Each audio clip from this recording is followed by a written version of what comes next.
Seigneur, Seigneur, regarde du haut des cieux, viens et visite cette vigne, et fortifie ce que ta loi t'a planté. Saint-Dieu.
Lecture de l'épître du saint apôtre Paul aux Éphésiens. Soyons attentifs.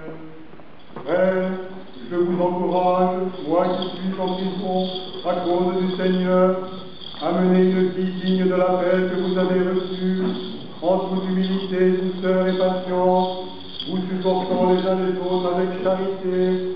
Appliquez-vous à conserver l'unité dans l'esprit par le lien de la paix. Il n'y a qu'un seul corps et qu'un seul esprit, comme il n'y a qu'une seule espérance au terme de l'appel que vous avez reçu. Un seul Seigneur, une seule foi, un seul baptême, un seul Dieu et Père de tous, qui règne au-dessus de tous, partout et en tous. Père à toi qui as Dieu, Et à ton esprit. Alléluia, mon Christ.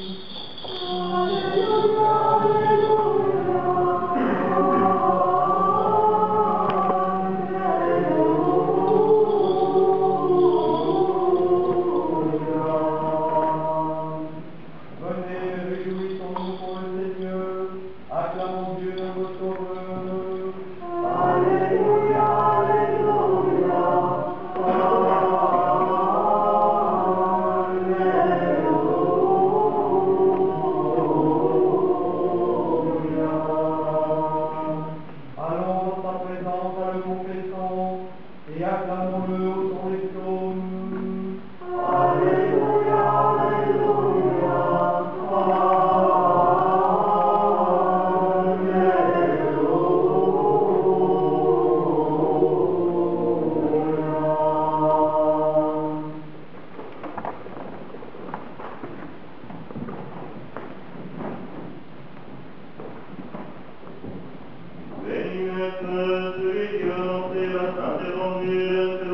apôtres et rendez des saluts. Que Dieu, par l'intercession du saint et glorieux apôtre évangéliste Luc, t'accorde la parole, afin d'annoncer avec force la bonne nouvelle pour l'accomplissement de l'évangile de son Fils bien-aimé, notre Seigneur Jésus-Christ. Amen.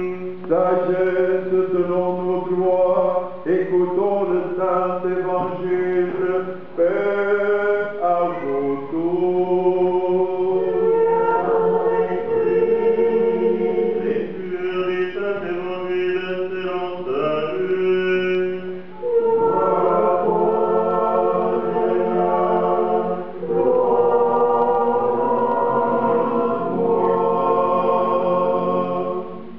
Soyons attentifs. En ce jour-là, un docteur de la loi s'approcha de Jésus et lui dit pour l'éprouver, Maître, que dois-je faire pour avoir un partage de la vie éternelle? Jésus lui dit, qu'est-il écrit dans la loi? Qui est écrit? Celui-ci répondit, tu aimeras le Seigneur ton Dieu de tout ton cœur, de toute ton âme, de toute ta force et de tout ton esprit, et ton prochain comme toi-même. Jésus lui dit, tu as bien répondu, fais cela, et tu vivras. Mais les docteurs vont se multiplier, dit à Jésus, et qui est mon prochain? Jésus répondit, un homme descendait de Jérusalem à Jéricho, et il tomba entre les mains des brigands, qui le dépouillèrent, le couèrent de coups et s'en allèrent, le laissant à des mourants. Un prêtre par hasard descendait par ce chemin, il le vit de l'autre côté de la route et passa. Pareillement, l'Église survenant ce lieu, l'aperçut de l'autre côté de la route et passa lui aussi. Mais un Samaritain qui était envoyé arriva près de lui, il le vit et fut touché de compassion. Il s'approcha et fonda ses traits en y versant l'huile et du vin, puis le chargea de sa propre monture, il le conduisit dans une auberge où était près de lui. Le lendemain, il tira deux deniers et les donna à l'hôtelier en disant, prends soin de lui, et si tu dépenses quelque chose en plus, je te le paierai à mon retour. Le fait de cette fois, à ton avis, de montrer le prochain de l'homme qui était tombé aux mains des brigands.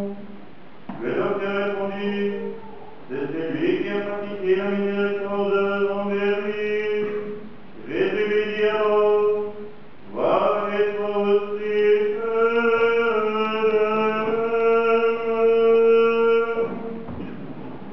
Mais à toi qui annonce la bonne nouvelle, et à ton esprit.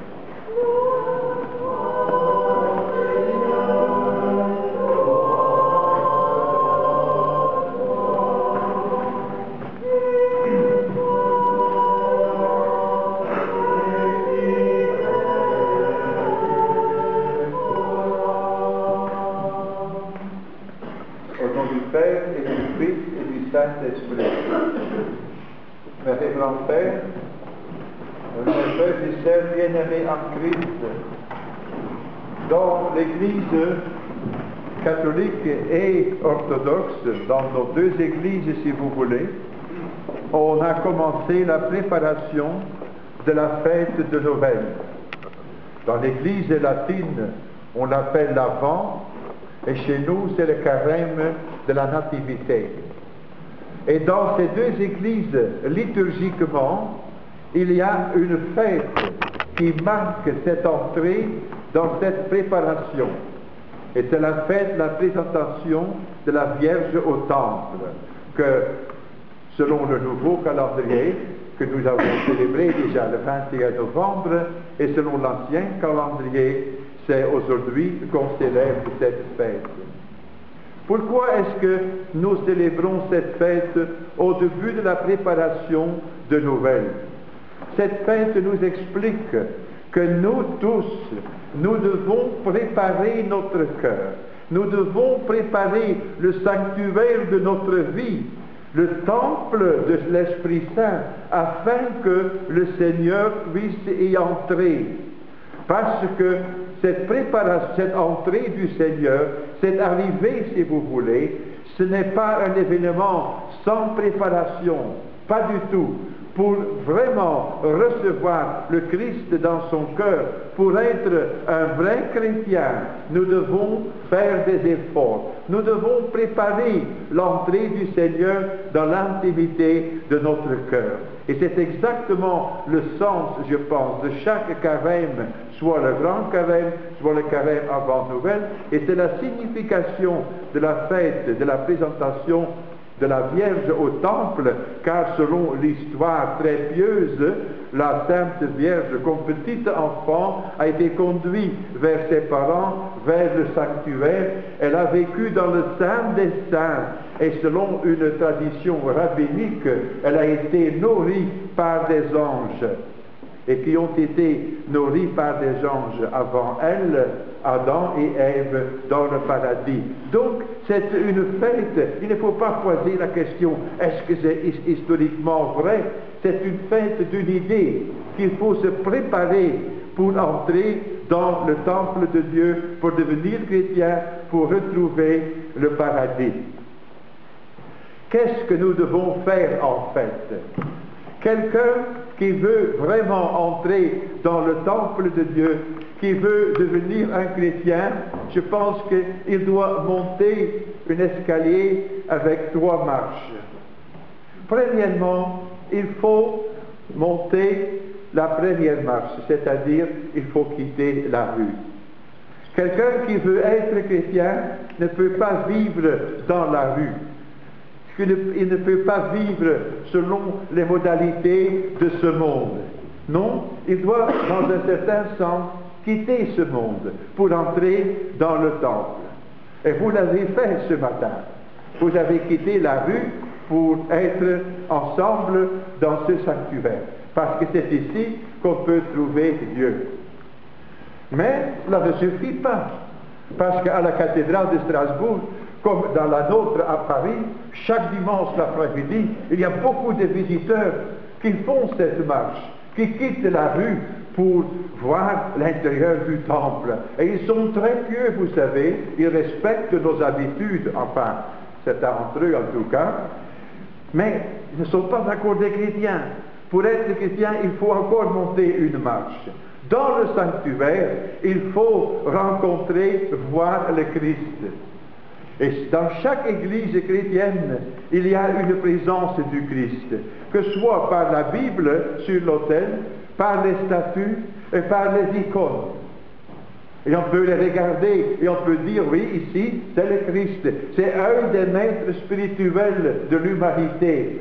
Comme quelqu'un, imaginez-vous, m'a offert un livre pour l'occasion ecclésiale. Et c'était un livre, Les grands maîtres spirituels de l'humanité. Et le livre a parlé de Bouddha, de Mohammed et aussi d'un certain Jésus de Nazareth. Et cette pauvre personne n'a pas compris que je n'étais pas du tout content avec son cadeau, même offensé. Parce que cela ne suffit pas de dire le Christ est un des grands maîtres et je veux lui rencontrer. Non, il y a encore une troisième marché. Il faut entrer en Christ. Il faut vraiment voir en Christ le Fils de Dieu. Et ici, je dois vous dire quelque chose. Quand nous vénérons l'icône, quand nous vénérons une icône du Christ, quand nous nous trouvons même devant un statut du Christ, il faut bien comprendre, c'est Dieu que je vois. Et Dieu, il me regarde aussi. Il y a dans la foi, mes amis, une intimité personnelle entre le Christ, entre Dieu et chacun de nous. Et ça, c'est la joie, je pense, qui ont senti par les saints. Et c'est ça qu'il faut, à quoi il faut arriver, qu'être en présence de Dieu, même dans notre maison, avec une icône de la Vierge ou du Christ, c'est lui-même qui nous regarde. Et chaque fois que je suis dans la misère et je crie vers une icône, Seigneur, aide-moi, je sais que Dieu m'écoute. Ça, c'est la vérité de la foi. Ça, c'est la réalité de notre foi. Même quand je ne vois plus une solution, quand je suis dans les détresses, et j'écris, Seigneur, aide-moi, il faut bien comprendre, il m'écoute. Et il veut me parler. Il veut me répondre. Où? Dans ce sanctuaire, qui est l'Église. Par la bouche de ceux qui ont été ordonnés, qui ont été sanctifiés pour prononcer la parole de Dieu. Car chaque parole exprimée, soit par un évêque, un prêtre, un diacre, acolyte ou n'importe qui dans l'Église, c'est toujours la parole de Dieu. Et c'est à nous d'écouter cette parole et de l'accepter dans nos cœurs comme la sémence du bon semeur, parce que c'est dans notre cœur que la sémence du Seigneur, la parole du Seigneur doit porter ses fruits. Aujourd'hui, vers la fin de la liturgie, nous allons ordonner l'hypodiacre Philippe au diaconat. Il a donc, soutenu par vos prières, accepté la vocation du Seigneur d'entrer dans le sanctuaire, de monter ces 3 marches pour servir l'autel. Et vous êtes tous venus pour participer. Et vous allez tous, j'espère, chanter au moment suprême « Action ». Il est digne. Et ça veut dire qu'à ce moment-là, mes chers amis, vous prenez une responsabilité. C'est la communauté qui est responsable pour la vie spirituelle et pour le bonheur de son clergé. Et c'est pourquoi je vous dis, et c'est vrai pour votre communauté, pour chaque paroisse, aimez vos prêtres, vos diacres, vos lecteurs, respectez les chantres et de tous ceux qui travaillent dans l'Église, si modeste que soit leur travail. Mais c'est un acte liturgique ecclésial pour construire la paroisse, pour construire l'Église. Mais j'en suis sûr, comme je l'ai vécu, que le nouveau diacre a été porté vers moi par vous tous. Mais moi je vous dis aujourd'hui, on l'a accepté, on va l'ordonner, et dès maintenant, vous êtes responsables pour lui. Comme vous êtes tous responsables pour l'existence de cette modeste paroisse orthodoxe de langue française, avec des gens d'origine, soit roumaine, russe, bulgare, ukrainien, quelle importance. Nous avons vu la fin lumière, nous allons chanter ça à la fin. C'est ça qui doit inspirer notre vie quotidienne, cette vraie lumière de la présence de Dieu.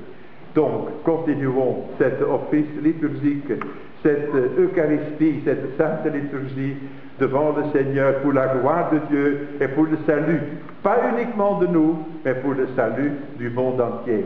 Que Dieu vous bénisse.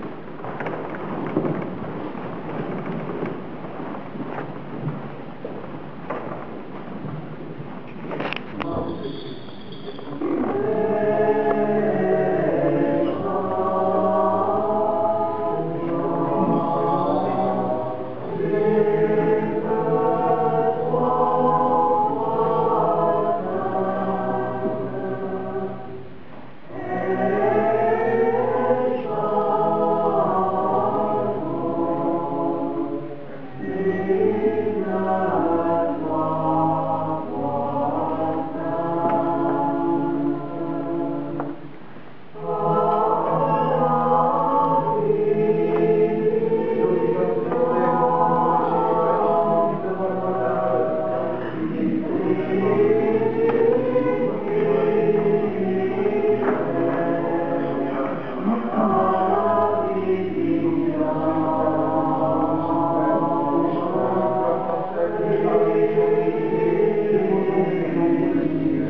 Béni soit celui qui vient au nom du Seigneur.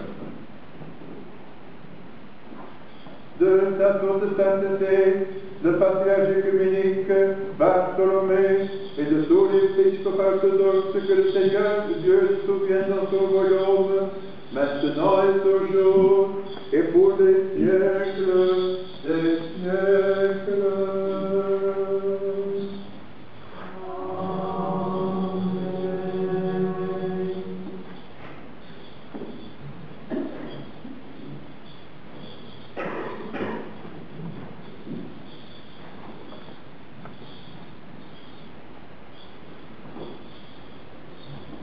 C'est à cette vie que le Seigneur souvienne dans son royaume, maintenant et toujours, et pour les siècles des siècles.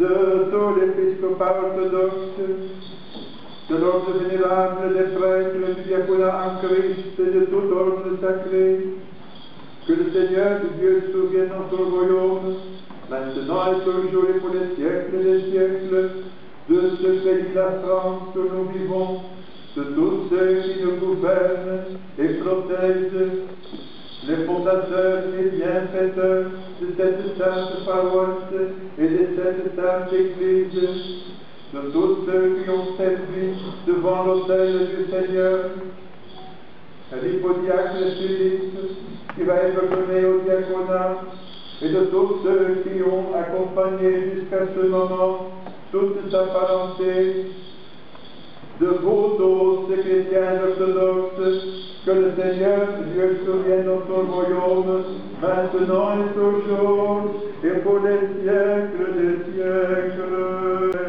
Et la communion du Saint-Esprit soit avec vous tous.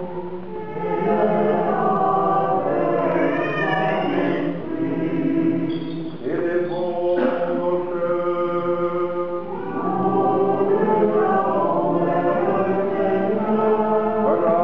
grâce au Seigneur.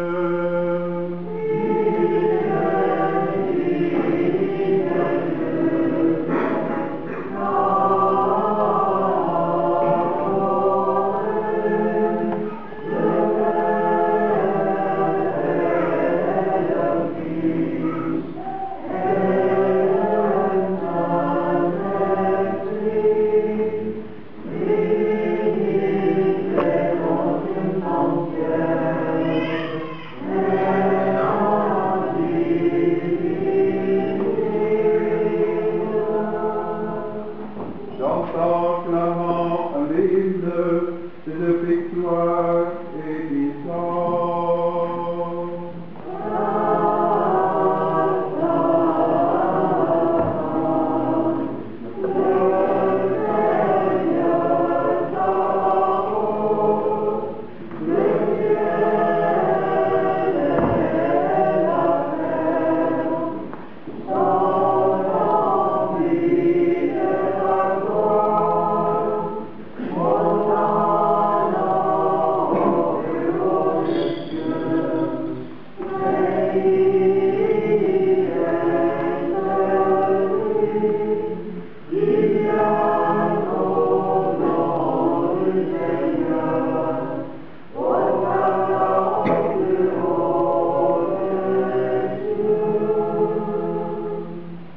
Prenez, mangez, ceci est mon corps qui est rompu pour vous en rémission des péchés.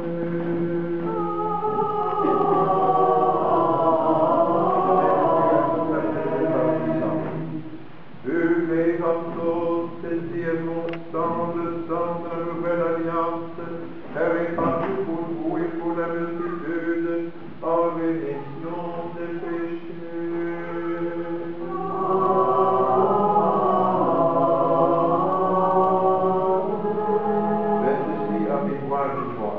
Faisons donc mémoire de ce commandement pour notre salut et de tout ce qui a été fait pour nous.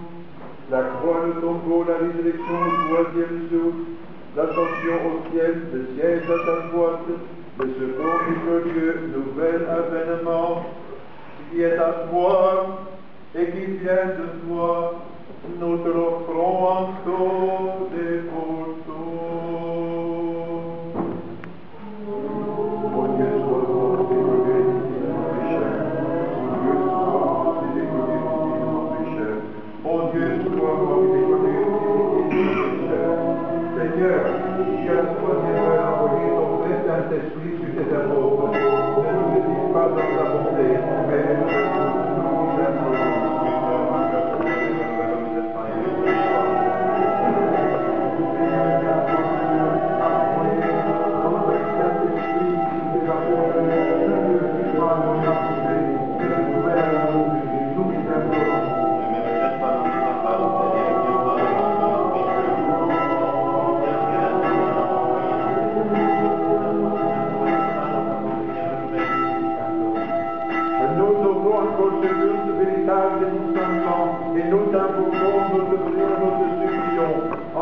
ton Esprit Saint sur nous et sur ces dons ici présents.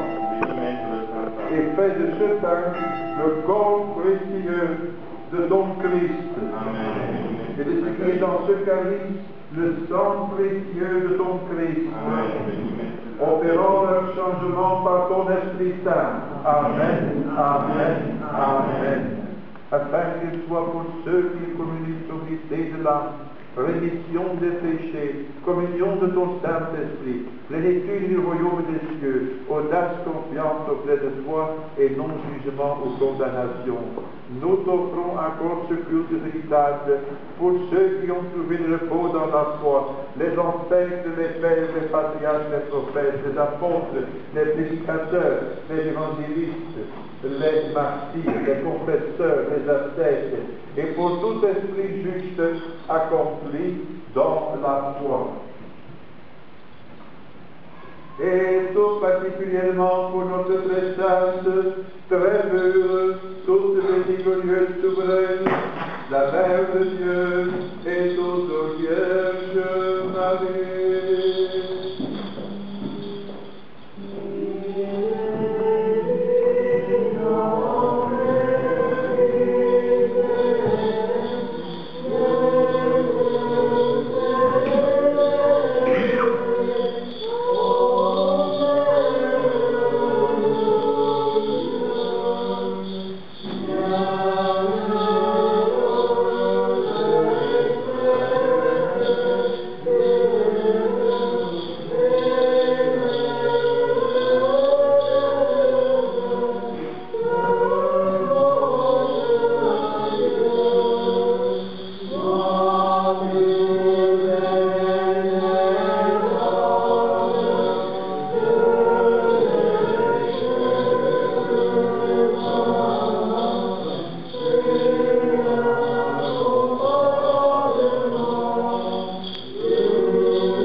Ô Saint Matthieu qui avait offert vaillamment et qui avait été couronné,